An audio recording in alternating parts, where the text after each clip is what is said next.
British Advanced Pain Clinic, Noppimayam Surgery Duram. For appointments 9155515563. Police uniform by chance or by choice? నేను ministry staff join అయ్యాను. ఎక్కువగా work చేసేవాడిని. అందరూ కూడాను ఏదైనా ఏ పనైనా చేయగలను అని ఒక నమ్మకం ఏర్పడింది. నన్ను పోలీస్ డిపార్ట్మెంట్కి వెళ్ళి హానెస్ట్గా చేస్తే మంచి పేరు తెచ్చుకోవచ్చు కదా అనే ఉద్దేశంతో వచ్చాను. రౌడీల పట్ల మీరు ఎలా ఉండేవారు? రౌడీలు కొద్దిగా అప్పుడు గట్టిగానే చేసేవాళ్ళం. చెప్తున్నాను కదా, అప్పటికిప్పటికి పరిస్థితులు మారిపోయాయి. ట్రాప్ కేసుల్లో ఆడియో రికార్డు, వీడియో రికార్డు అన్నీ ఉంటాయి. చేతులు కూడా కడిగిస్తారు. చేతులు కడిగించడం ఎందుకంటే అది ఫినాక్సిలిన్ పౌడర్ ఉంటుందండి. జస్ట్ టచ్ చేస్తే అదొక ఎవిడెన్స్. అది ఒకటే కన్క్లూసివ్ ఎవిడెన్స్ కాదు, అదొక ఎవిడెన్స్. విశాఖపట్నంలో టాస్క్ ఫోర్స్ అనగానే కలెక్షన్ బాగా వస్తుంది అని ఒక వార్త ఉంటుంది, వాస్తవాన్ని. అప్పుడైతే మేమేమి అలాగే మేము గట్టిగా చేసాం. అప్పుడు ఒక 3 crores అది గోపాలపట్నంలో. నేనే బాంబే నుండి. సార్ గేదెల రాజు మటర్ గురించి చెప్పండి, ఆయన బ్యాక్గ్రౌండ్ ఏంటి? యాక్చువల్గా గేదెల రాజు బ్యాడ్ ఫెల్లో అండి.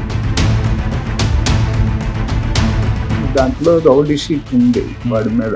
ఇంకొండగాను వాడేమో అందరినీ దబాయించేవాడు, అందరితోటి చేసేవాడు. ముందేమో మిస్సింగ్, అతను కనిపించట్లేదు అని. డెడ్ బాడీ ఏమో సబ్వారం అవుట్స్కట్స్లో దొరికింది. అతను ఆఫీస్లోనే, పత్రిక ఆఫీస్లోనే మర్డర్ అయింది. ఈ యొక్క పోలీస్ భార్య కూడా మెచ్చుకోవాల్సింది. కానీ మీ ఇంట్లో ఇటీవల ఒక విషాదం జరిగింది. అవును. ఎలా జరిగింది? యాక్చువల్గా అది మా బ్యాడ్ లక్. తనకి యాక్చువల్గా ఏ రకమైన హెల్త్ ప్రాబ్లం లేదంట.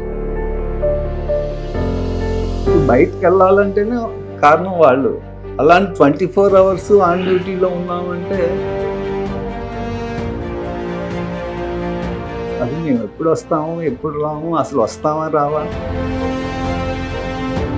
ఫ్యామిలీ సపోర్ట్ లేనిదే ఎట్టి పరిస్థితుల్లో కుదరదు.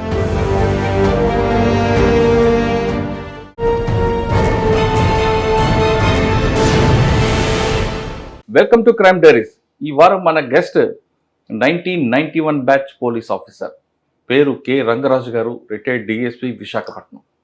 రంగరాజు గారి డిపార్ట్మెంట్లో ముందు ఆఫీస్ సైడ్ నుంచి వచ్చి తర్వాత పోలీసింగ్లోకి వచ్చారు.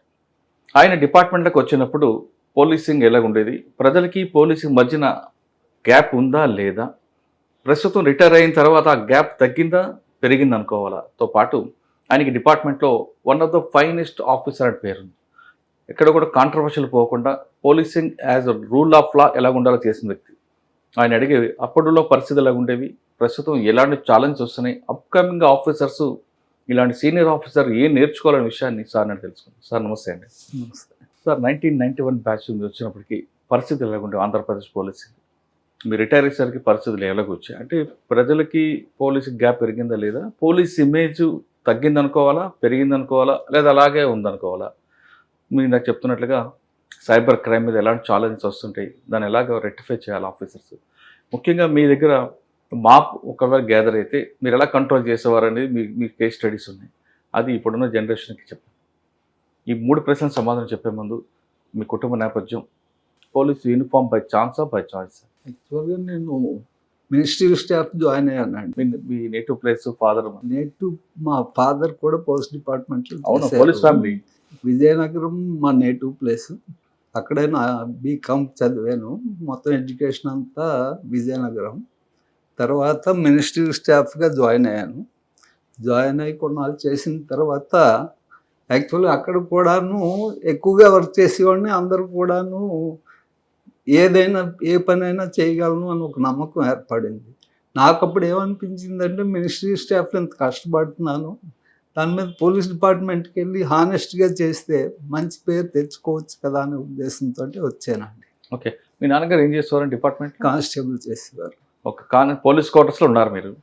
పోలీస్ క్వార్టర్స్లో ఒక కానిస్టేబుల్ పడ్డ కష్టాలు, నష్టాలు అన్నీ చూసుంటారు. ఒక పండగ ఉండదు, ఒక పుట్టినరోజు ఉండదు, ఇవన్నీ తిరిగి నాన్నగారు అవన్నీ చూసిన తర్వాత మీకు కూడా అనిపించుంటుంది, ఓ మంచి పండగ వచ్చింది, నాన్న లేరేమో బాధ ఉంటుంది, స్కూల్లో మీ చదువుకున్న టైంలో టీచర్ పేరెంట్ మీటింగ్ అయినప్పుడు నాన్న రాలేదే అని అవును. ఉంటుంది. ఇవన్నీ చూసిన తర్వాత కూడా మీరు పోలీస్ డిపార్ట్మెంట్ ఎందుకు అనుకున్నారు? ఇంకా వేరే డిపార్ట్మెంట్కి వెళ్ళొచ్చు కదా. లేదు, నాకైతే యూనిఫామ్ మీద ఒక ఫ్యాషన్ ఉందా? మంచి అభిప్రాయం ఉండేది, పోలీస్ డిపార్ట్మెంట్ మీద మంచి అభిప్రాయం ఉండేది. అది కాకుండా నేను చెప్పాను కదా ఆల్రెడీ, ఎలాగైనా కష్టపడితే మంచి పేరు తెచ్చుకోవాలని ఒక ఉద్దేశంతో.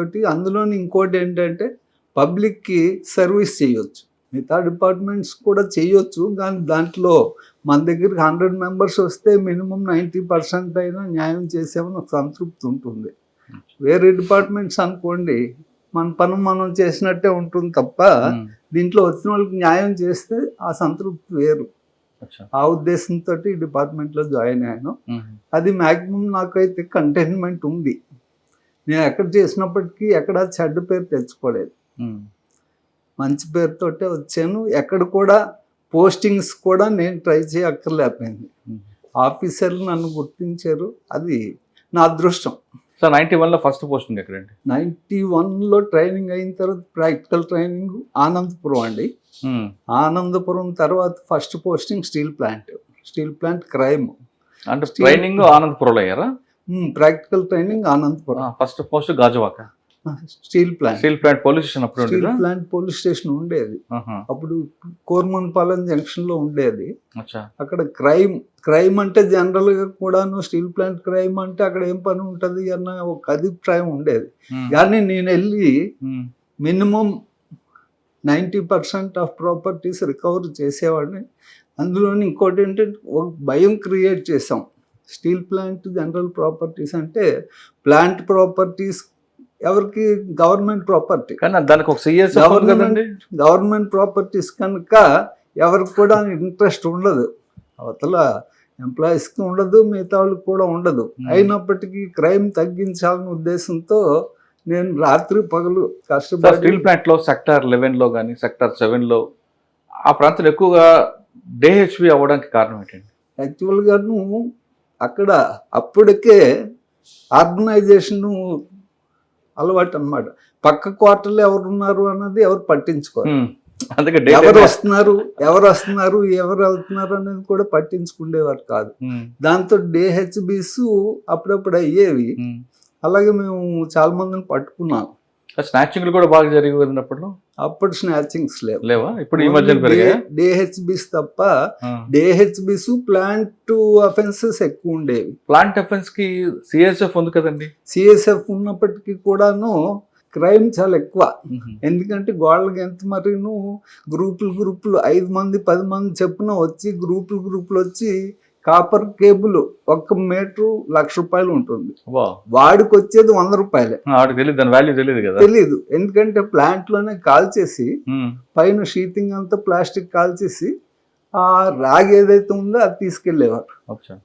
మీటర్ 50,000 అవ్వచ్చు, 1,00,000 అవ్వచ్చు, వాడికి వచ్చేది 100-200. కానీ వాడికి దాని వాల్యూ తెలీదు. అలాగే ఎంప్లాయీస్ కూడాను గవర్నమెంట్ ప్రాపర్టీ అన్న లెక్కల్లో ఉండేది, అందువల్ల ఫ్రీగా ఉండేది. దాంతో తీసుకొచ్చి గట్టిగా చేసాం. నేను ట్రాన్స్ఫర్ అయిపోతే ఎవరైతే అఫెండర్స్ ఉన్నారో నెక్స్ట్ కొనేవాళ్ళు ఉంటారు, వాళ్ళు పండగ కూడా చేసుకున్నారు నేను ట్రాన్స్ఫర్ అయిపోయాక. సార్ మీరు పనిచేసిన టైంలో కోర్మనపాలెం ఆ రోడ్డు అంతా నేరోగా ఉంటుంది. ఒక యాక్సిడెంట్ అయితే మినిమం 4-5 కిలోమీటర్ ఆగిపోయింది అప్పట్లో. మరి ఆ సమస్యలో తీసుకొచ్చారు, పరిష్కరించారు? నేను ఓన్లీ క్రైమ్ వర్క్. అవును, అయినా లాండ్ ఆర్డర్ మీద కాకపోయినా law and order traffic separate SIs ఉండేవారు. అయినప్పటికీ అప్పుడు మీరు అన్నట్టు NH తయారవ్వలేదు. తయారవ్వకపోయినా ఇంత ట్రాఫిక్ ఉండేది కాదు. నేను 92, 93, 96 చేశాను. అప్పుడు ఇంత ట్రాఫిక్ ఉండేది కాదు. ప్లాంట్ ఏరియా వరకును రోడ్స్ అన్ని బాగానే ఉండేవి. ఆ జంక్షన్ నుండి టువర్డ్స్ అనకాపల్లి కొద్దిగా నేరోగా ఉండేది, కొంచెం ప్రాబ్లం ఉండేది, కానీ అంత ప్రాబ్లం కాదు అప్పుడు. గాజువాక తర్వాత అండి స్టీల్ ప్లాంట్ తర్వాత 1 టౌన్ లాండ్ ఆర్డర్ అండి. ఇక్కడ కూడా న్యూసెన్స్ అంతా స్లమ్ ఏరియా కదా. స్లమ్ ఏరియాస్, కానీ అక్కడేమో పోలీస్ అంటే కొంచెం భయం ఉండేది.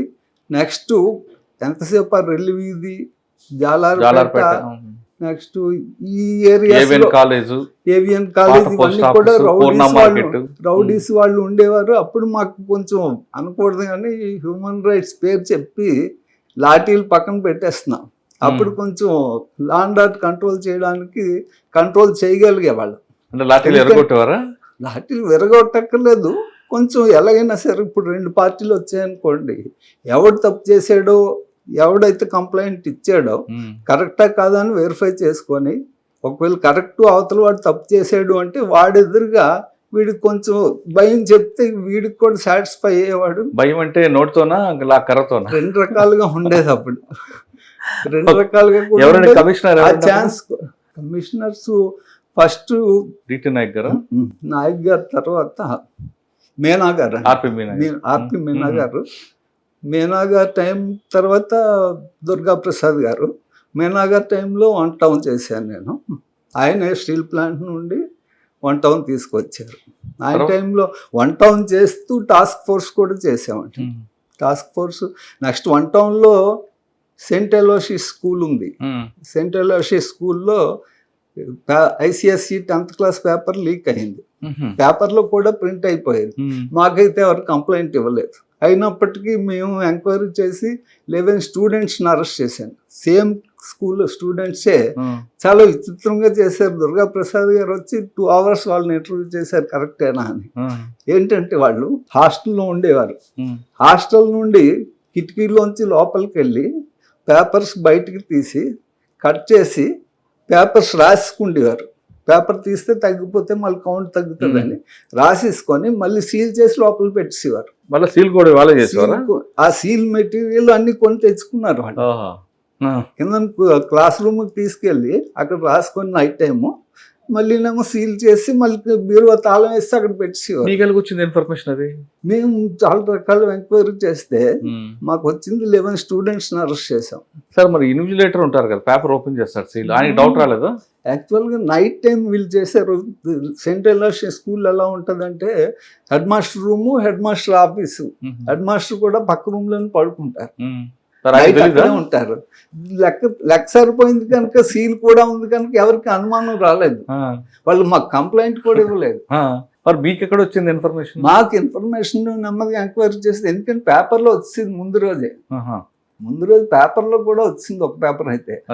దాంతో మేము ఏంటిది కంప్లైంట్ వచ్చినా రాకపోయినా సుమోటోగా మేము ఎంక్వైరీ చేసి ఈ స్టూడెంట్స్ ఐడెంటిఫై చేసి 11 స్టూడెంట్స్ని అరెస్ట్ చేసాం. దాంట్లో ఒక అతను నేపాల్ నుండి ఇక్కడికి చదువుకోవడానికి వచ్చాడు. ఓకే. తర్వాత ఫస్ట్ 1 టౌన్ నుండి 1 టౌన్లోని లా అండ్ ఆర్డర్ బాగా కంట్రోల్ చేయగలిగామండి. పర్టికులర్గా అప్పుడు ప్రొహిబిషన్ ఉండేది. ప్రొహిబిషన్ టైంలో ఎక్సైజ్ వాళ్ళకన్నా నేను ఎక్కువ కేసులు పెట్టేవాడు. ఎక్సైజ్ వాళ్ళు నాకు ఫోన్ చేసి ఏంటి సార్ మాకన్నా మీరు ఎక్కువ కేసులు పెట్టేస్తున్నారని కొద్దిగా ఇదయ్యేవారు.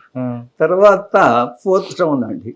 4th టౌన్లో ఉన్నప్పుడు ఈ తెలుగు స్టాంప్ స్పేస్ మీకు ఐడియా ఉంది కదా, దాన్ని 7 crores పట్టుకున్నాను. ఎవరు ఉన్నారండి తెలుగు స్కామ్ అంటే? తెలుగు మనుషులు ఇక్కడ తెలుగు మనుషులు వచ్చి ఇక్కడ అమ్మడానికి ప్రయత్నిస్తున్నారు. మాకు చిన్న ఇన్ఫర్మేషన్ వచ్చింది, ఎవరో ఫేక్ స్టాంప్స్ అమ్ముతున్నట్టున్నారు, చిన్న ఇన్ఫర్మేషన్ వచ్చింది. దాని మీద ఇమ్మీడియట్గా 4 places రైడ్ చేసి 7 crores 7 personsని అరెస్ట్ చేశారు.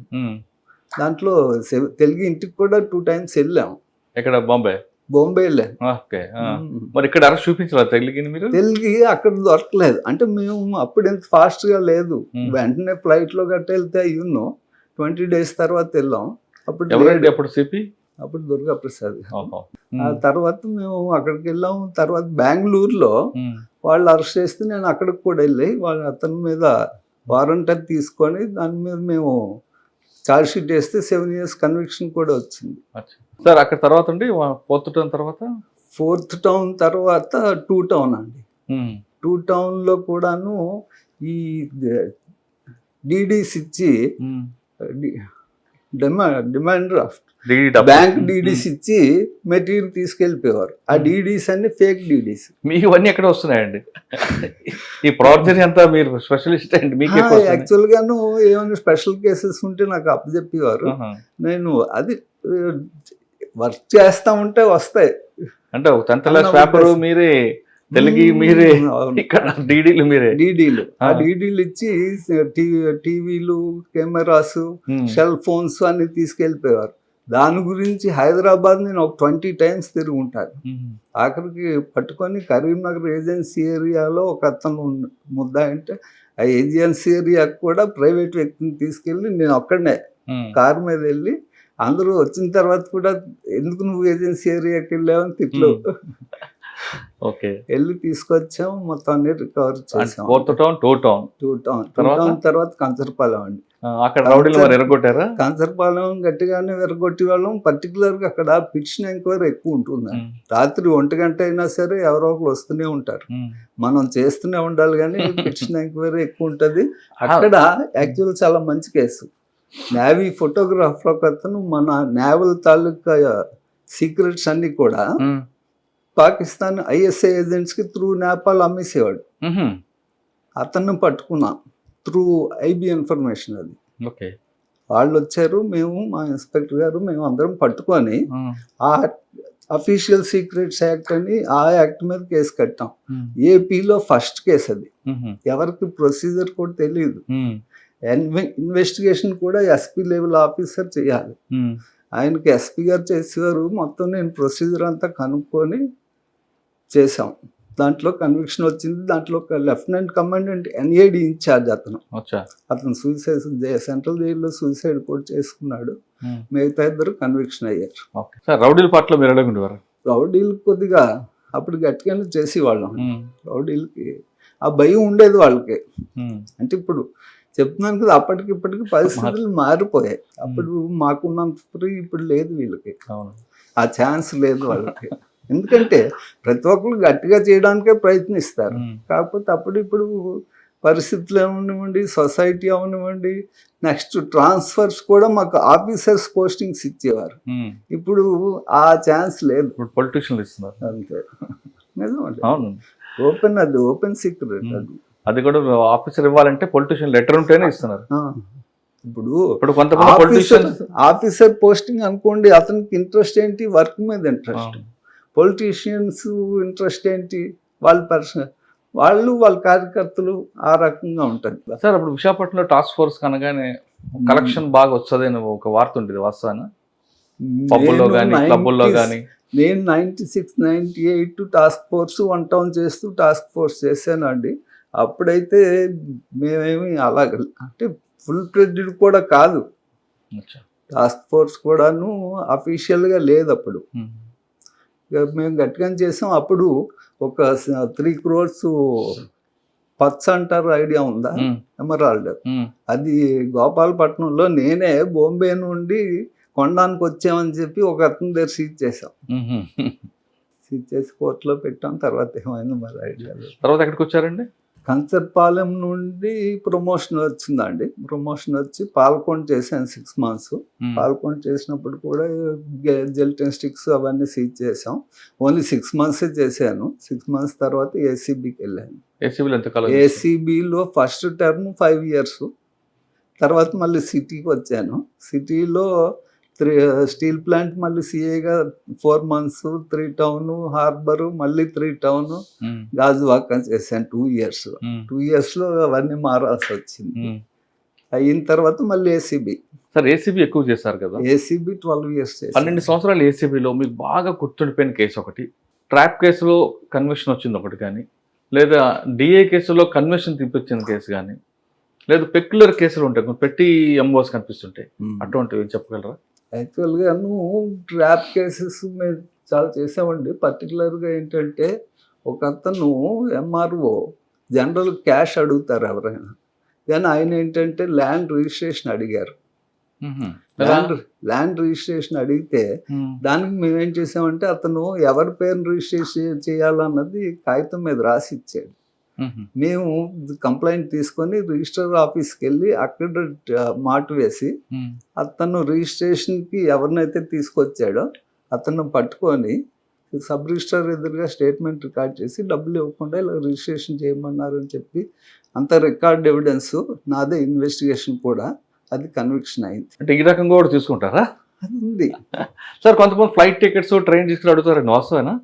రకరకాలుగా ఇప్పుడు అడుగుతారు. ఫ్లైట్ టికెట్ తీసుకున్నారు అనుకోండి, ఉమ్. అవతల మీరు ఎలా విధంగా ప్రూవ్ చేయగలరు? అంటే అక్కడ ఉన్న సర్కమ్స్టెన్సెస్ బట్టి ఇప్పుడు దీంట్లో ఏంటంటే మాకు అదృష్టం కొద్దీ అతనే ఎవరి పేరు రిజిస్ట్రేషన్ చేయాలో కాగితం రాసి ఇచ్చాడు. అవును. అదొక ఎవిడెన్స్. అలాగే కేసుకి సర్కమ్స్టెన్సెస్ డిఫరెంట్ గా ఉంటాయి. అంటే ఆ విధంగా మీ సర్వీస్ లో ఇటువంటి తరహా చూడలేదురా అన్నది ఏమైనా గుర్తుందా? ఇదొక కేసు. అలాగే ఈ మధ్యన డిఎస్పీగా వైజాగ్ ఏసీబీ డిఎస్పీగా కూడా ఒక కోఆపరేటివ్ ఆఫీసర్ అతను కూడాను ల్యాండ్ రిజిస్ట్రేషన్ అడిగాడు. అది దాంట్లోని 2021లో అలాగే రిజిస్టర్ ఆఫీస్లో పట్టుకున్నాం. అది నేను trap laying officer, first case investigating officer. Sir, so మీరు డిఏకి ట్రాప్ కేసుల్లో మీరు పక్కా చేస్తారు, ఆడియో రికార్డు వీడియో రికార్డు అన్నీ ఉంటాయి, చేతులు కూడా కడిగిస్తారు. చేతులు కడిగించడం ఎందుకండి అసలు? యాక్చువల్గాను అది ఫినాక్సిలిన్ పౌడర్ ఉంటుందండి. అది జస్ట్ టచ్ చేసిన తర్వాత సోడియం కార్బోనేట్ పౌడర్లో సొల్యూషన్లో ముంచామనుకోండి పింక్ కలర్ మారుతుంది. దాని మీనింగ్ ఏంటంటే ఆ నోట్లు టచ్ చేశారు అని, నోట్లు టచ్ చేసి తీసుకున్నారు అని. అదొక ఎవిడెన్స్. అదొకటే కన్క్లూసివ్ ఎవిడెన్స్ కాదు, అదొక ఎవిడెన్స్, సపోర్టివ్ ఎవిడెన్స్. అచ్చా, అంటే వైట్ బాటిల్ ఉంటుంది, పింక్ కలర్ బాటిల్ ఉంటుంది, అందుకనా?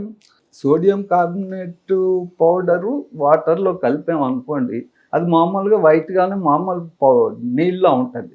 వేరే ఫినాక్సిలిన్ పౌడరు మనం టచ్ చేసి దాంట్లో ముంచితేనే పింక్ కలర్ మారుతుంది. అంటే ఈ పౌడర్ మీరు నోట్లోకి రాసి పంపిస్తారు? నోట్లోకి రాసి పంపిస్తాం.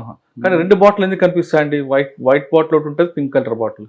జనరల్గా రెండు చేతులు లెక్క పెట్టాడు అనుకోండి, రెండు చేతులకి వస్తుంది. రెండు చేతులు ముంచుతాం, రెండు బాటిల్స్ 2 గ్లాసెస్లో ముంచుతాం. రెండు టచ్ చేశారు, మీరు నోట్లు లెక్క పెట్టినప్పుడు రెండు టచ్ చేశారు అనుకోండి, రెండిటికి పింక్ వస్తుంది. లేదు తీసుకొని పాకెట్లో పెట్టారు అనుకోండి, ఒకటే పింక్ వస్తుంది, ఒకటి మామూలుగా ఉంటాయి. కానీ కొంతమంది ముదురులు ఆయన తీసుకోకుండా వేరే వాళ్ళు తీసుకుంటారు, అప్పుడు ఇద్దరు అరెస్ట్ అవుతారు. కానీ కొంతమంది ఏసీబీ అధికారులు ఒకరితో ఒక అసిస్టెంట్తో తీసుకున్నాడు అనుకోండి, ఆయన చేయికి పింక్ వస్తుంది. ఇక్కడ ఫస్ట్ ఆఫీసర్ తీసుకోడు, అసలు ఒరిజినల్ ఆఫీసర్ తీసుకున్నప్పుడు మీరు రెండు తన్ని ఆయనతో కూడా కనిపిస్తారట కదా? ఏసీబీలో పర్టికులర్గా ఇలా పోలీస్ డిఫరెంట్, ఏసీబీలో మ్యాన్ హ్యాండ్లింగ్ అన్నది ఉండదు అసలు. ఎందుకంటే ఏసీబీ డిఫరెంట్ సబ్జెక్టు, అఫీషియల్స్తో మేము డీల్ చేస్తాం. యాక్చువల్ చెప్పాలంటే మేము అఫీషియల్సే, వాళ్ళు అఫీషియల్స్, మాకేం వాళ్ళ మీద ఇది లేదు. ఉన్నట్టు యాక్చువల్గా ఏం జరిగింది అదే రాస్తామండి, దాంట్లో ఏం తేడా ఉండదు అసలు. ఓకే, కానీ మీరు ఇల్లు హౌస్ సెర్చ్ని వెళ్తారు, వెళ్ళిన తర్వాత అసలు ఒక హెచ్బి అఫెండర్ చేసినట్లుగా మొత్తం అంతా చంద్రబంధన చేస్తారు. అంటే ఇప్పుడు ప్రతి ఐటమ్ మీరు చూస్తున్నారు కదా, సినిమాల్లో కూడా చూస్తున్నారు కదా, గోడల్లో దాయొచ్చు, బాత్రూమ్స్లో దాయొచ్చు, పైపుల్లో దాయొచ్చు, ఎక్కడైనా దాయడానికి చిన్న లాకర్కి చిన్నది ఉంటుంది, అది వాళ్ళు చెప్పరు. అప్పుడు ఏం చేయాలి మేము? మొత్తం అంతాను ప్రతి ఐటమ్ కూడాను వెరిఫై చేయాల్సిందే. అవన్నీ వెరిఫై చేసి మళ్ళీ జాగ్రత్తగా ఎక్కడొక్కడ పెట్టి వస్తాం. చేస్తారు కానీ పెట్టడం ఉండదు కదా, కనిపించదు కదా. జనరల్గా వాళ్ళ సాయం తీసుకొని పెడతా ఉంటాం, ఎక్కడ డ్యామేజ్లు కానీ ఏం చేయడం ఉండదండి. ఓకే సార్, ఆ కేసుల్లో మీకు ఎవిడెన్స్ ఇది ఉంది, ఇది పింక్ వాటర్ ఉన్న తర్వాత కూడా అక్విటీ లేని కేసులు కనిపిస్తుంటాయా? ఎక్విటల్ అవ్వడానికి కారణాలు, ఒకటి కంప్లైనెంట్ హాస్టైల్ అవ్వచ్చు, లేదు మీడియేటర్స్ హాస్టైల్ అవ్వచ్చు. హాస్టైల్ అయ్యారనుకోండి జనరల్గా 100% ప్రూవ్ చేయాలి. మన దీని ప్రకారం బెనిఫిట్ ఆఫ్ డౌట్ ఉండకూడదు. 100% ప్రూవ్ అయితేనే ఏ చిన్న డౌట్ క్రియేట్ చేసినా సరే కేసు పోవడానికి ఆస్కారం ఉంది.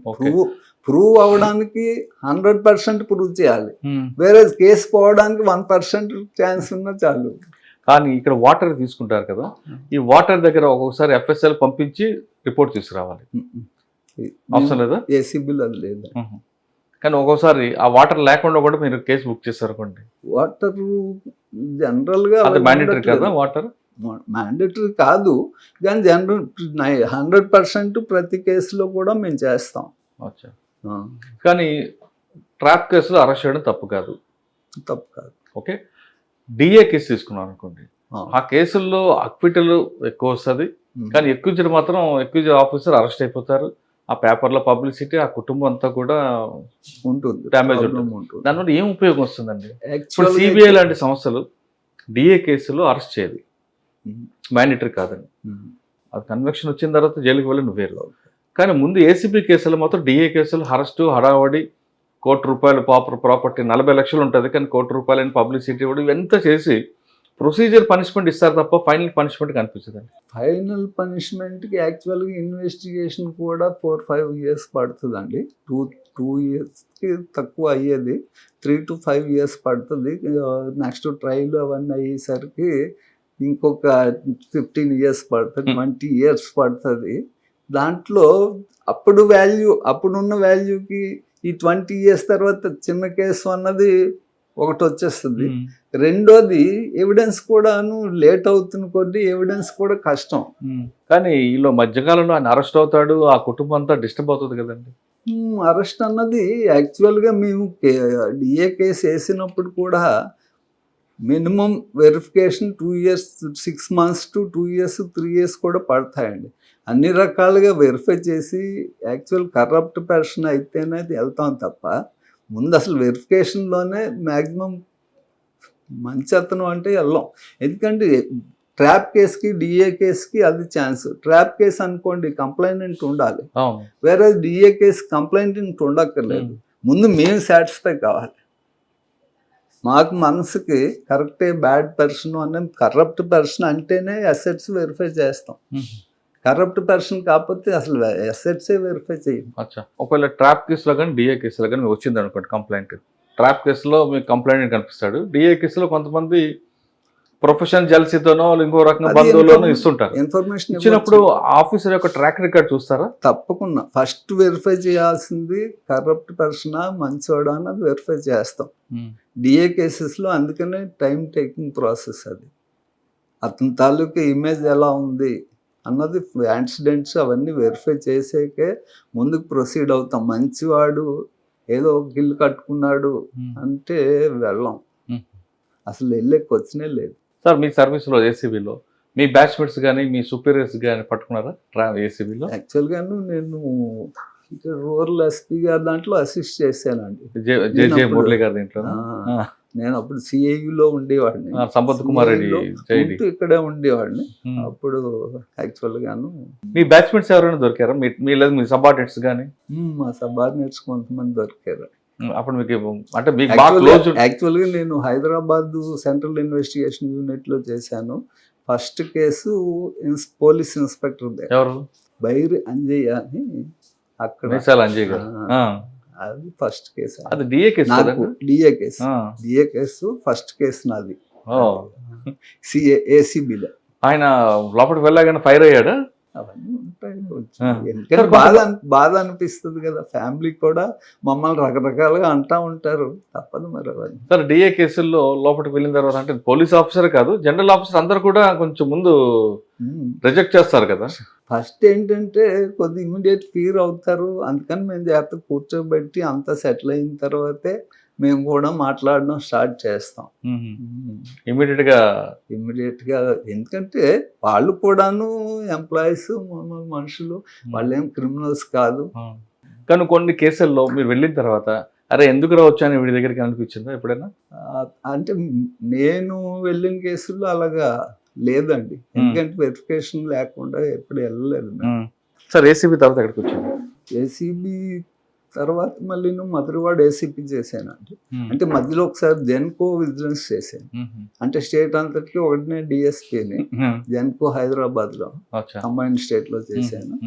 అది 2 years చేసిన తర్వాత మధురవాడ ఏసీపీగా చేశాను. ఏసీపీగా చేసిన వాళ్ళు మ్యాక్సిమం ఎలక్షన్ పీరియడే, ఫస్ట్ పంచాయతీ ఎలక్షన్స్ నుండి ఎంపీ ఎలక్షన్స్ వరకు అన్ని కంటిన్యూ అయిపోయిన వెంటనే మళ్ళీ ఏసీబీకి వేసారు. మళ్ళీ ఏసీబీ అసలు నాకు పోస్టింగ్ ఇచ్చినప్పుడు నా అప్లికేషన్ ఉండేది కాదు, వెరిఫికేషన్ ఉండేది కాదు, ఆటోమేటిక్గా ఏసీబీ. ఏసీపీగా చేసాక డిఎస్పీగా శ్రీకాకుళం ఏసీబీ. శ్రీకాకుళం ఏసీబీ అక్కడే ఉన్నాయండి మంచి కేసులు. అక్కడ యాక్చువల్గాను ఒక ఎసెట్ కేసు వేసాం, పాడేరు పిఓ మీద ఎసెట్ కేసాం.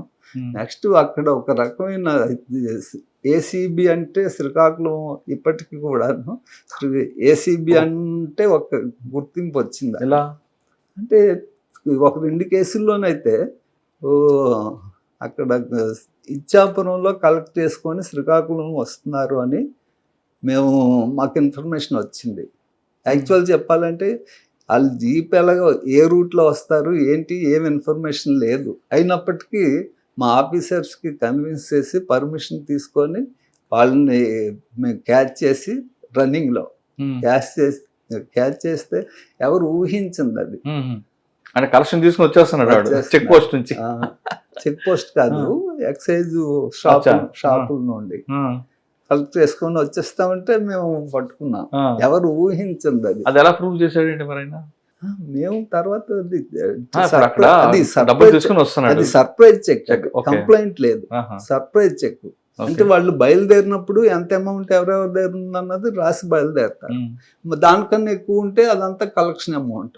కాకపోతే వాళ్ళు షాపుల వాళ్ళు మాకు ఎవిడెన్స్ ఇవ్వరు, కానీ అదొక రకంగా మేము అది కూడా మేము అది కాకుండా ఫారెస్ట్ వాళ్ళని కూడాను దసరా మూమెంట్ కలెక్ట్ చేస్తామంటే అది కూడా పట్టుకున్నాం. అంటే వైల్డ్ మూమెంట్ వితౌట్ కంప్లైంట్. వాళ్ళు ఏమో షాక్ అయ్యారా? 2 కేసుల్లో షాక్ అయ్యారు. అందులో అక్విటల్ వచ్చిందా, కన్విక్షన్ వచ్చిందండి? అంటే అవి కేసెస్ అవ్వవు, సర్ప్రైజ్ డిపార్ట్మెంట్ ఎంక్వైరీస్ అవుతాయి. ఏసీబీ తర్వాత శ్రీకాకుళం ఏసీబీ తర్వాత హార్బర్ ఏసీపీ అండి. హార్బర్ ఏసీపీగా ఉంటూ అప్పుడు సిట్ కూడా ఉండేది. ఆ సిట్ కూడాను నేను ఒక మెంబర్ని. అంటే ఒక టీమ్ ఇన్ఛార్జ్ ఎంక్వైరీలో. అప్పుడే ఈ గేదెల రాజు మర్డర్ కేసు మీరు విని ఉంటారు. ఏదండి? గేదెల రాజు మర్డర్ కేసు ఆ టైంలో ఈ case investigation, SIT plus harbour ACP 3. Sir గేదెల రాజు మర్డర్ గురించి చెప్పండి, ఆయన బ్యాక్గ్రౌండ్ ఏంటి? యాక్చువల్గా గేదెల రాజు బ్యాడ్ ఫెలో అండి. వాడి మీద దాంట్లో రౌడీ షీట్ ఉంది. వాడి మీద రౌడీ షీట్ ఉండి మేమేమో రౌడీ షీట్ ఉంది ఉంటుండగాను వాడేమో అందరినీ దబాయించేవాడు, అందరితోటిను ఇచ్చేసేవాడు. శ్రీనివాసరాజు అని ఒక పత్రిక ఆఫీస్ ఉంది గాజువాక పోలీస్ స్టేషన్ కోర్ట్ ఎదురుగా. అతను ఆఫీసులో ఈ గేదెల రాజు మర్డర్ అయ్యాడు. ముందేమో మిస్సింగ్, అతను కనిపించట్లేదు అని. డెడ్ బాడీ ఏమో సబ్వరం అవుట్స్కట్స్లో దొరికింది. దొరికిన తర్వాత అతన్ని ఐడెంటిఫై చేశారు ఫ్యామిలీ ఐడెంటిఫై చేసినప్పుడు మాకు వాళ్ళు అక్కడ కేసు కట్టారు సబ్బవరంలో. కేసు కట్టి మర్డర్ కేసు కట్టిన తర్వాత మాకు ఇక్కడ మిస్సింగ్ న్యూపోర్ట్లో మిస్సింగ్ కేసు రిపోర్ట్ అయింది. మేము చేసాం. తర్వాత ఐడెంటిఫై అయిన తర్వాత శ్రీనివాసరాజు A1 అతని ఆఫీస్లోనే, పత్రిక ఆఫీస్లోనే మర్డర్ అయింది. తర్వాత ఒక పోలీస్ ఆఫీసరు, ఇంకా పొలిటికల్ లీడర్ ఒక అతను, ఈ క్రిమినల్స్ ఒక 7 10 మందిని అరెస్ట్ చేశారు. ఎందుకంటే ఒక పత్రిక, ఒక పోలీసు, ఒక పొలిటీషియన్ ముగ్గురు కలిపి ఒక రౌడీ షీట్ మర్డర్ చేశారు. అంటే యాక్చువల్గాను వాడు ఈ అంటే ఉన్న ఫ్యాక్ట్స్ ప్రకారం అయితే ఈ పోలీస్ ఆఫీసర్ని హరాస్ చేసేవాడు. ఈ పోలీస్ ఆఫీసర్ని హరాస్ చేసేవాడు డబ్బులు ఇమ్మని చెప్పి. రౌడీ షీటర్ పోలీస్ ఆఫీసర్ని హరాస్ చేసేవాడు. దాని మీదేమో ఆయన కొద్దిగా వీళ్ళిద్దరి మధ్య ఏదో సెక్సువల్ ఏం లేదు, వాళ్ళిద్దరి మీద లేదు. అతను ఆయన మీద ఇంతకు ముందే ఆవిడ కంప్లైంట్ ఇచ్చింది. ఆ కంప్లైంట్ ఇచ్చిన దాని మీద వాడు ఈయన తరపునేమో వాడు ఆవిడని మర్డర్ చేశాడని, ఈయన చేయించారని పోలీస్ ఆఫీసరే అతని ద్వారా మర్డర్ చేయించారని, గేదెల రాజు ద్వారా. దాని మీద అతను బ్లాక్ మెయిల్ చేసేవాడని మీటింగ్లు కూడా కండక్ట్ చేశారు. ఇక్కడ గాజువాక్ ఒక మీటింగు, వైజాగ్ సిటీలో ఒక మీటింగ్ కండక్ట్ చేశారు. వీడు రెగ్యులర్గా హరాస్ చేస్తున్నాడని ఒక 7-8 మందితో మీటింగ్ కండక్ట్ చేశారు. మీటింగ్లో కండక్ట్ చేసినప్పుడు ఈయన వాళ్ళు చెప్తే ఎలాగోలా సెటిల్ చేయమంటే సెటిల్ చేశారు. సెటిల్ చేసిన తర్వాత ఆయన ఈ శ్రీనివాసరాజుకి 2 చెక్కులు ఇచ్చాడు. ఆ చెక్కులు ఎన్కాష్ చేసుకున్న రెండో రోజునే చెక్కులు ఎన్కేష్ చేసుకుని రెండో రోజున మర్డర్. Hmm. వాడు నా ద్వారాను నాకు డబ్బులు ఇచ్చి మా ఆఫీస్లో చేయించారు అని అతను పత్రికా విలేకరు చెప్పాడు. ఈ మీటింగ్లు ఇవన్నీ కూడా ప్రూవ్ అయ్యాయి, ఎవిడెన్స్ ఉంది. గేదెల రాజుని ఆ పేపర్ ఆఫీస్ పిలిపించారు. పిలిపించిన తర్వాత ఎలా జరిగిందట? అంటే వీళ్ళెవరు లేరు, ఆ శ్రీనివాసరాజే ఉండి ఆ రౌడీలను కొంతమందిని ఎంగేజ్ చేశాడు. రౌడీలని ఇక్కడ సిటీ వాళ్ళని ఎంగేజ్ చేసి శ్రీనివాసరాజే మర్డర్ చేయించాడు. మర్డర్ చేయించి తర్వాత సబ్బవరం తీసుకెళ్ళి అక్కడ ఎక్కడ ఈయన పొలిటికల్ లీడర్ కానీ లేకపోతే పోలీస్ ఆఫీసర్ కానీ అక్కడ సీన్లో లేరు. ఆ పత్రికా ఆఫీస్ ఎవరైతే ఉందో అతను ఈ రౌడీలు వీళ్ళందరూ. ఎందుకంటే శ్రీనివాసరాజుకి ఆయనకి రైవాలిటీ ఏంటి? రైవాలిటీ ఏం లేదు, ఈ దీని మీద చేసాడు అని అతను చెప్పిన దాని మీద చేసాడు. ఆ కేసులో కన్విక్షన్ వచ్చిందంట? లేదు, ఇంకా ట్రయల్ అవ్వలేదు. అవునదా? సార్ అలాంటి కేసులు తీసుకున్నారు అనుకోండి, ఇప్పుడు జరిగి దాదాపు 5 సంవత్సరాలు అయిపోయింది, 5-6 సంవత్సరాలు అయిందనుకుంటా. ఓకే, యోగానంద గారు సిపి టైంలో 2017 ఇంతవరకు 7 years అయింది. ఇంతవరకు అందులో కన్విక్షన్ రాకపోతే కానీ అక్విటల్ కానీ ఏదో జడ్జిమెంట్ రాకపోతే ట్రయలింగ్ అవ్వలేదు, ట్రైలే కాలేదంటున్నారు. ఇంకా జనానికి ఏం మెసేజ్ పోతుందండి? ఫస్ట్ యాక్చువల్ కూడాను డిలే కాకూడదు. ఇప్పుడు నెక్స్ట్ వాడు రౌడీ అన్నాడు, వాడు అనుకుంటాడు కదా, ఏమవుతుంది రా మహా అయితే. యాక్చువల్ కొన్ని కేసెస్లో ఏ కేసులు అన్నది కాదు కానీ 1999 కేసు లాస్ట్ ఇయర్ ఎవిడెన్స్ ఇచ్చాను. అంటే 25, 23, 24 years. అంటే 14 సంవత్సరాల తర్వాత మీకు గుర్తుండాలి కదా అందులో. కాకపోతే ఫైల్ చూసుకుంటాం కానీ ఏదైనా దాని తాలూకా కొంత మెమరీ పోతుంది కదా. మీ వరకు అది డిఫెన్స్ వాళ్ళు అడ్వాంటేజ్ తీసుకుంటారు. అవును, కానీ ఇక్కడ రౌడీ షీటర్ మర్డర్ కేసులో sir bad fellow good fellow అని పక్కన పెడతా ఉంటాం. మనిషి చంపేన తర్వాత ఆ వ్యక్తి మీద ఇంతవరకు కేసు ముందుకు రాకపోతే నెక్స్ట్ మెసేజ్ ఏం పోతుందంటే, ఎవరిని చంపినా మనల్ని ఎవరు ఏం చేయలేరు, మహా అయితే ఒక 3 నెలలు జైల్లో ఉండొచ్చు అని మెసేజ్ పోతుంది కదా. దానివల్ల సొసైటీకి నష్టం జరుగుతుంది, నష్టమే జరుగుతుంది. అందుకని ఇప్పుడు దీన్ని రెక్టిఫై చేయాలి. యాక్చువల్ కూడా ఇంతకు ముందు పోలీస్ అన్నా కోర్ట్ అన్నా భయం ఉండేది. ఇప్పుడు ఎవరికి కూడా పోలీస్ అన్నా కోర్ట్ అన్నా భయం లేదు. మేనేజ్ చేసేయగలము అని ఒక ధీమా ఏర్పడిపోతుంది. అది మంచిది కాదు కదండి. అది మంచిది కాదు సొసైటీకి. మరి దానికి రెమెడీ ఏంటి? రెమెడీ అంటే ఇమ్మీడియట్ గాను ఇన్వెస్టిగేషన్ కంప్లీట్ చేసి ఛార్జ్ షీట్ ఫాస్ట్గా చేసి ట్రయల్ కూడా వెంటనే చేస్తే అప్పుడు వాళ్ళకి ఇప్పుడు టైం గడిచిపోతున్న కొద్దీ డిసీజ్డ్ ఫ్యామిలీకి కూడా ఇంట్రెస్ట్ పోద్ది, వాళ్ళు కూడా హాస్టైల్ అయిపోతూ ఉంటారు. అందువలన వీలైనంత త్వరగా ట్రయల్స్ కండక్ట్ చేస్తే రిజల్ట్ రావడానికి ఆస్కారం ఉంది. ఓకే సార్, డిఎస్పీ మధురవాడ తర్వాత శ్రీకాకుళం అండి, శ్రీకాకుళం తర్వాత హార్బర్ ఏసీపీ తర్వాత Vizag ACB DSP. Vizag ACB okay, తర్వాత అదే లాస్ట్ అక్కడ రిటైర్ అయిపోయాను. రిటైర్ అయిన తర్వాత ప్రస్తుతం డిస్ట్రిక్ట్ పోలీస్ కంప్లైంట్స్ అథారిటీలో మెంబర్ నండి. ఓకే, పోలీస్ సర్వీస్ మ్యాటర్ చూస్తుంటారు? కాదు, పోలీస్ మీద వచ్చే కంప్లైంట్స్ మీద మేము ఎంక్వైరీ చేస్తాం. కమిటీ ఈ జోన్ అంతటికి ఒక కమిటీ ఉంది. ఈ 6 డిస్ట్రిక్ట్లకేను నేను, ఒక రిటైర్డ్ డిస్ట్రిక్ట్ జడ్జి గారు, ఒక రిటైర్డ్ జాయింట్ కలెక్టర్ గారు, ఒక ఆయన ప్రైవేట్ పర్సన్, 4 ఉంటాం. పోలీస్ మీద ఏమైనా ఎంక్వైరీస్ అంటే సీరియస్ మిస్కాండక్ట్ ఉండాలి. మామూలు మీకు ఎటువంటి వస్తుంటాయండి? బూతులు తిట్టడం వస్తాయా, లేదా కేసును తారుమారు చేసిన వస్తాయా, ఎలా వస్తుంటాయి? యాక్చువల్లీ ఎఫ్ఐఆర్ ఇష్యూ చేయలేదని, లేకపోతే కేసు కట్టారు ఇన్వెస్టిగేట్ చేయట్లేదని వస్తాయి. కానీ అవి సీరియస్ మిస్కాండక్ట్ కింద మాకు డెఫినేషన్లో లేదు. మాకు ఇచ్చిన రూల్స్ ప్రకారం పోలీస్ ఏదైనా వాళ్ళ పవర్ ఉపయోగించి ఇల్లీగల్ డిటెన్షన్ కానీ, లేకపోతే వాళ్ళ పవర్ ఉపయోగించి ఏదైనా సైట్స్ కానీ, ఇల్లు కానీ ఏదైనా సరే ఆక్యుపేషన్ చేయడం, ఏదైనా మర్డర్స్, రేప్స్ అలా సీరియస్ మిస్కాండక్ట్ ఉంటే మేము వాటి మీద ఎంక్వైరీ చేసి రిపోర్ట్ పంపిస్తారు. హోమ్ డిపార్ట్మెంట్కి మేము రిపోర్ట్ ఇవ్వాలి. ఓకే, అంతేగాని మీరు డెసిషన్ తీసుకుంటారు? రిపోర్ట్ ఇవ్వడం.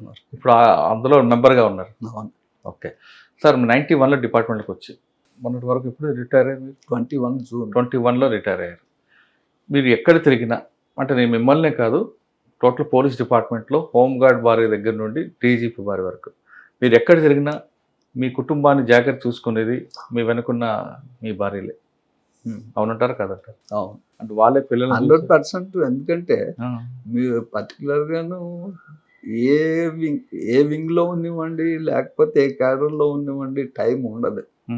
ఏదో డ్యూటీ కంటిన్యూగా ఏదో డ్యూటీ ఉంటుంది. అందువల్ల ఫ్యామిలీస్ వాళ్ళు ఇంట్రెస్ట్గా చూసి ఫ్యామిలీని చూస్తే తప్ప కాదు. అందువల్ల ఫ్యామిలీస్ మాకన్నా వాళ్ళు ఎక్కువ సఫర్ అవుతారు. అది అంటే వాళ్ళ వెనక ఉండబట్టే కదా మీరు అందరూ ముందుకు అంతే వెళ్ళగలం, లేకపోతే వెళ్ళాం. వాళ్ళ సపోర్ట్ లేనిదే ఎట్టి పరిస్థితుల్లో మేము ముందుకు వెళ్ళాం. సార్. అటువంటి మహాతల్లులు నిజంగా అంటే ప్రతి ఒక్క పోలీస్ భార్య కూడా మెచ్చుకోవాల్సిందే. కానీ మీ ఇంట్లో ఇటీవల ఒక విషాదం జరిగింది. అవును, ఎలా జరిగింది? యాక్చువల్గా అది మా బ్యాడ్ లక్. తనకి యాక్చువల్గా ఏ రకమైన హెల్త్ ప్రాబ్లం లేదండి. హెల్త్ ప్రాబ్లం లేకపోయినప్పటికీ సడన్గా హార్ట్ ఫెయిల్యూర్. నేను ఇలాగ ఆఫీస్కి వెళ్తానని చెప్పి జస్ట్ డ్రెస్ చేంజ్ చేసుకుని వచ్చేసరికి తను పడిపోయింది. మీకు ఒక బ్యాక్ బోన్ కదా. 100%. ఎందుకంటే బయటికి వెళ్ళగలుగుతున్నాం, అసలు బయటికి వెళ్ళాలంటేనే కారణం వాళ్ళు. అలాంటి 24 hours ఆన్ డ్యూటీలో ఉన్నామంటే ఇది యాక్చువల్ ఇన్స్పెక్టర్ డిఎస్పీ అయిన తర్వాత కొంచెమైనా అయ్యింది, కానీ ఎస్ఐగా ఇంచుమించు సిటీలోనే చేశాను. సిటీలో 24 hours ఆన్ డ్యూటీ. 24 hours. అసలు మేము ఎప్పుడు వస్తాము ఎప్పుడు రాము, అసలు వస్తామా రావా అన్నది కూడా వాళ్ళకి తెలీదు. ఏసీబీ ఉందనుకోండి 24 hours 48 hours కంటిన్యూ చేయాలి. అలాగే తెలుగు కేసులోనైతే అవి స్టాంపులు లెక్కబడడానికే మాకు 36 hours పెట్టింది. అందులో బొంబాయి వెళ్ళి రావడం అవన్నీ. అందువలన ఫ్యామిలీ సపోర్ట్ లేనిదే ఎట్టి పరిస్థితిలో కుదరదండి. ఓకే సార్, ఫైనల్గా చెప్పండి, పోలీస్ డిపార్ట్మెంట్కి వచ్చే వాళ్ళకి మీరు ఇచ్చే మెసేజ్ ఏంటంటే, మీరు జాయినింగ్ ఉన్నప్పుడు పోలీస్కి ప్రజలకి ఎలాగుండేది, ఇప్పుడు పెరిగిందా తగ్గిందా ఇమేజ్? యాక్చువల్గా చెప్పాలంటే మేము జాయిన్ అయినప్పుడు పోలీసులు అంటే గౌరవం ఉండేది, భయం ఉండేది, రెండు ఉండేది. ఇప్పుడు చూస్తూ ఉంటే ఆ భయం లేదండి, గౌరవం అసలు లేదు. గౌరవం లేదు. ఇప్పుడు భయం కానీ భక్తి కానీ రెండిట్లో ఏదో ఒకటి ఉండాలి, కంట్రోల్లో ఉండాలంటే. ఇప్పుడు రెండు లేవు, భయం లేదు, భక్తి. దీనివల్ల సొసైటీకి మైనసే కదండి? మైనసేనండి, 100% మైనసే. ఇప్పుడు ఎలాగైపోయిందంటే ఏదోలా మేనేజ్ చేయగలమని ఒక ధీమా ఏర్పడిపోయింది. ప్రతి ఒక్కరికి కూడా ఎవరితో చెప్పించవచ్చు, ఏదోలా మేనేజ్ చేసి వచ్చు అన్న ఒక ఇది ఏర్పడిపోయింది. పోలీస్ ఆఫీసర్స్ కూడా ఇప్పుడు ఏమైంది, పోస్టింగ్ నిలబెట్టుకోవడానికి ఎక్కువ కష్టపడాల్సి వస్తుంది. ల్యాండ్ ఆర్డర్ కోసం కాదు. ల్యాండ్ ఆర్డర్ అంటే ఇప్పుడు వేరే వాళ్ళ చేతుల్లో ఉన్నవన్నీ ఆఫీసర్స్ చేతుల్లో లేవు. ఒకప్పుడు ఆఫీసర్ పోస్టింగ్ చూసారు మీరు, రిటైర్ అయ్యే సమయానికి పొలిటీషియన్ చేతులకు వెళ్ళడం పట్ల మనం ఎలా అనుకోవాలండి? యాక్చువల్లీ ఇది గత 20 years నుండి 20 years నుండి స్టార్ట్ అయిందండి. ఇప్పుడు ఆఫీసర్స్ అనుకోండి, వాళ్ళకి ఎంతసేపు కూడాను ఉద్యోగ రీత్యా దాని మీద, ఇప్పుడు ఆఫీసర్స్ కూడాను ఏదైనా మంచివాడు, మంచి ఆఫీసరు బాగా చేస్తాడని నమ్మకం ఏర్పడినప్పుడు, ఎందుకంటే వర్క్ చేస్తే తప్పులు జరుగుతాయి, వర్క్ చేయకపోతే ఏం తప్పులు జరగవు. వర్క్ చేసినప్పుడు ఏదైనా అటు ఇటు అయినా సరే సపోర్ట్ చేసేవారు. ఇప్పుడు వర్క్ చేసినప్పుడు ఏదైనా జరిగినప్పటికీ సపోర్ట్ చేయడానికి కూడా ఆఫీసర్స్కి లేదు. అంటే ప్రొటెక్ట్ చేసే ఆఫీసర్ లేరు. పని చేయలేదు అనుకోండి, ఏం తప్పు జరగదు. చేసినప్పుడు ఏదైనా అవుతాయి. అలాంటప్పుడు అతను గుడ్ ఫెయిత్తో చేశాడా బ్యాడ్ ఫెయిత్తో చేశాడా అన్నది ఆఫీసర్కి తెలిసిపోతుంది. అలాంటప్పుడు ప్రొటెక్ట్ చేస్తే వాళ్ళు ముందుకెళ్తారు. ప్రొటెక్ట్ చేయలేదు అనుకోండి, వాళ్ళు ఎందుకు వెళ్తారు? సార్, ఒకప్పుడు పోలీస్ డిపార్ట్మెంట్కి బై ఛాన్స్ కొంతమంది వచ్చేవారు, కొంతమంది బై చాయిస్ వచ్చేవారు, చేయాలి యూనిఫామ్ మీద ప్యాషన్తో, అది ఆ విధంగా చేసేవారు. రిటైర్ అయ్యేటప్పుడు కూడా మీలాంటి వాళ్ళు కొంతమంది ఎటువంటి బ్లాక్ స్పాట్స్ లేకుండా చక్కగా బయటకు వచ్చారు. కానీ ఇప్పుడు వస్తున్న జనరేషన్ పోలీస్ డిపార్ట్మెంట్ అంటే కేవలం డబ్బులు సంపాదించడానికి అని భావించి కొంతమంది వస్తున్నారు. వస్తూనే కరప్షన్ స్టార్ట్ చేయడం, ఏదో ఫేవర్ అడగడం చేస్తున్నారు. అటువంటి వాళ్ళకి మీరు ఇచ్చే మెసేజ్ ఏంటంటే? పోలీస్ డిపార్ట్మెంట్ అనే కాదండి, అంత సొసైటీ, హోల్ సొసైటీ, నేనైతే అనుకోవడం హోల్ సొసైటీలో చేంజ్ వచ్చింది. ఒకప్పుడు మేము కుర్రోళ్ళుగా ఉన్నప్పుడు మా బ్యాచ్ అవనివ్వండి, లేకపోతే మిగతా డిపార్ట్మెంట్లు అవనివ్వండి, ముందు వర్క్ నేర్చుకోవాలి, మంచి పేరు తెచ్చుకోవాలి అన్నది, వర్క్ నేర్చుకోవడం మీద ఎక్కువ ఇంట్రెస్ట్ చూపించేవారు. వేరే ఇప్పుడు ఏంటంటే పోస్టింగ్ నిలబెట్టుకోవడం ఎలా, ఉమ్. ఎందుకంటే పోస్టింగ్ ఉంటేనే కదా ఏదైనా చేయగలరు. అందువల్ల పోస్టింగ్ మీద ఆటోమేటిక్గా ఇంట్రెస్ట్లు తేడా వచ్చింది. ఉమ్. ఆ తేడా అన్ని డిపార్ట్మెంట్లకి వర్తిస్తుంది. ఇది ఒకటే కానీ ఇప్పుడు మీరు అన్నట్టు పోస్టింగ్ కోసం డబ్బులు ఇచ్చి కొనుక్కొని వస్తారండి. అప్పుడు వచ్చిన తర్వాత ఆయన అప్పుడు ఏమో- ఉద్యోగం ఏం చేస్తాడు? అదే కదా, ఇప్పుడు ఒకసారి డబ్బులు ఇచ్చి పోస్టింగ్కి వస్తే బిజినెస్ అయిపోతుంది, ఉమ్. పెట్టుబడి రావాలి. రావాలి. అందువలన పెట్టుబడి ఒకటే కదా, దానికి లాభం కూడా రావాలి. లాభం రావాలి, ఉమ్. ముందు పెట్టుబడి రావాలి. అందువలన ఆటోమేటిక్గా ఇంట్రెస్ట్లు డిఫరెంట్ అయిపోతాయి కదా. ఉమ్. అందువలన అందరు ఈ విషయంలో మాత్రం ఆలోచించాల్సిన అవసరం ఉంది. ఇప్పుడు డిపార్ట్మెంట్ రావాలనుకునే వాళ్ళు మీరు ఇచ్చే మెసేజ్? డిపార్ట్మెంట్ అయితే 100% మంచిదండి. ఎందుకంటే ఈ మన దగ్గరికి వచ్చేవాళ్ళు ఏదో బాధతో వస్తారు. కొంతమంది లిటిగెంట్స్ ఉంటారు, అది 1% ఎక్కడ ఉంటారండి? 5% ఉంటారు, అది కాదనడానికి లేదు. కానీ మన దగ్గరికి వచ్చేవాళ్ళు ఏదైనా బాధతోటే వస్తారు. వీలైనంత వరకు వాళ్ళకి న్యాయం. ఇప్పుడు ఇంకోటి ఉంది, ధర్మం వేరు న్యాయం న్యాయం వేరు. చట్ట ప్రకారం కొన్ని చేయకూడదు, కానీ ధర్మమే అది. అలాంటప్పుడు వాళ్ళకి న్యాయం చేసామనుకోండి, సొసైటీ కూడాను పోలీస్ డిపార్ట్మెంట్ మంచి ఒపీనియన్ ఏర్పడుతుంది. అందువలన వీలైనంత వరకును ఈ డిపార్ట్మెంట్లో న్యాయం చేయడానికి, ధర్మం చేయడానికి ఆస్కారం ఉన్న డిపార్ట్మెంట్. దాన్ని మనం అలా చేయగలిగితే మనకి 100% కంటెంట్మెంట్ ఉంటుందండి. అది లేకుండా ఉంటే మనకి కంటెంట్మెంట్ ఉంది, చెప్పుకోవడానికి కూడా ఏముండదు. ఇప్పుడు నేను చెప్పుకోగలను, ఉమ్. ఫలానా పని చేశాను అని ధైర్యంగా చెప్పుకోగలను. అది ఉండాలి. ఉమ్. ఆ సాటిస్ఫాక్షన్ గురించి ఉద్యోగం చేయాలి. ప్రజలు సేవ చేయాలంటే పోలీస్ డిపార్ట్మెంట్ రండి అంటున్నారు రంగరాజు గారు. కానీ వచ్చిన తర్వాత డబ్బుల కోసం కాకుండా ఒక ప్యాషన్గా పనిచేస్తే ఖచ్చితంగా ప్రజలు మీకు ఎప్పుడు గుర్తుపెట్టుకుంటారని చెప్తున్నారు. పోలీస్ స్టేషన్కి వచ్చిన వాళ్ళు బాధకు ఏదో సమస్య మీద వస్తారు, కానీ ఆ సమస్యలు బాధ చూపారంటే వాళ్ళు మీకు దేవుడితో సమానం. కాబట్టి మీరు గుడిలాగా భావించి ఖచ్చితంగా అందులో వచ్చిన వాళ్ళకి న్యాయం చేస్తే వాళ్ళు ఎప్పుడూ మీకు మర్చిపోరు. అదేవిధంగా మీకు కూడా జీవితాంతం పలానా కేసులో చేశామని చెప్పుకోవడానికి ఒక చరిత్ర ఉంటుందంటూ రంగరాజు గారు చెప్తున్నారు. ఇది రంగరాజు గారితో ఎక్స్క్లూజివ్ ఇంటర్వ్యూ. వచ్చే వారం మరో గెస్ట్తో మళ్ళీ కలుద్దాం. అంతవరకు నమస్తే. Thank you sir. Thank you very much. Thank you.